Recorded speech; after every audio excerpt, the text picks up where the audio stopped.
आइए हम उत्पत्ति अध्याय 45 आयत 7 पढ़े। आइए हम आयत 7 देखें।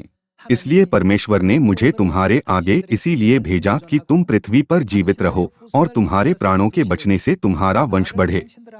इस रीति अब मुझको यहाँ पर भेजने वाले तुम नहीं, परमेश्वर ही ठहरा, और उसी ने मुझे फिरौन का पितासा और उसके सारे घर का स्वामी और सारे मिस्र देश का प्रभु ठहरा दिया है।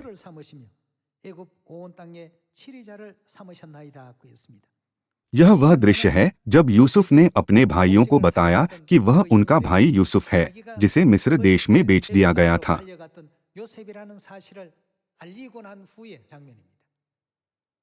उस समय यूसुफ से उसके भाई नफरत करते थे और उसे लगभग मार डाला, लेकिन सबसे बड़े भाई रूबेन ने कहा, हमारा लहू एक ही है, क्या हमें उसे मारना होगा?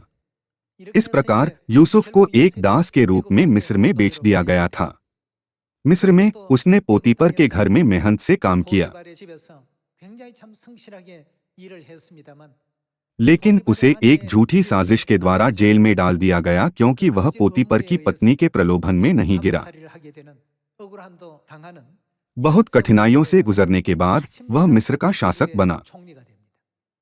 यूसुफ ने महसूस किया, सभी इस्राएलियों को बचाने के लिए परमेश्वर ने मुझे इस तरह से मिस्र देश में भेजा है।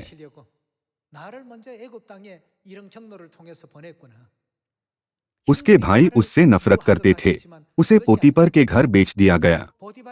भले ही उसने पोतीपर की पत्नी के प्रलोभन का विरोध किया, लेकिन उसे जेल में डाला गया। उसे लगा होगा कि यह अनुचित है। मैं परमेश्वर पर विश्वास करता हूँ और परमेश्वर की इच्छा के अनुसार जीने की कोशिश करता हूँ, लेकिन मेरे साथ ऐसा क्यों हो रहा है? जिनके पास विश्वास नहीं है वे कुड़कुड़ाएंगे, लेकिन यूसुफ कभी कुड़कुड़ाया नहीं। पूरे मिस्र का शासक बनने के बाद उसने महसूस किया, परमेश्वर ने मुझे इस अकाल से पीड़ित सभी इस्राएलियों को जो कनान में हैं, बचाने के लिए मुझे सबसे पहले मिस्र देश में भेजा। उसके पास यह एहसास था, इसलिए उसने इस आयत में ऐसे शब्द कहे हैं। कभी कभी हम सोच सकते हैं, मैं परमेश्वर पर बहुत ईमानदारी से विश्वास करता हूँ, मैं इतने दर्द और पीड़ा में क्यों हूँ?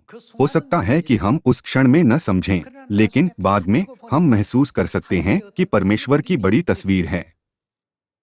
आखिर में परमेश्वर के पास मिस्र देश में इस्राएलियों को समृद्ध बनाने और उन्हें यूसुफ के द्वारा एक महान राष्ट्र बनाने की एक महान योजना थी।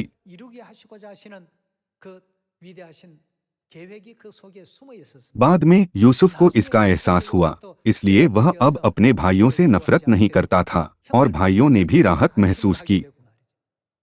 आखिरकार परमेश्वर ने मुझे यहाँ जहाँ मैं आज हूँ स्थापित करने के लिए इस प्रक्रिया से गुजरने दिया।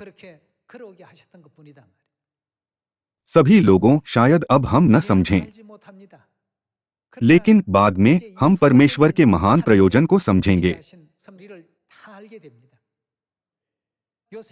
यदि यूसुफ मिस्र देश में न जाता तो क्या इस्राएली एक जाति बनाने में सक्षम होते? आपका बहुत बहुत धन्यवाद।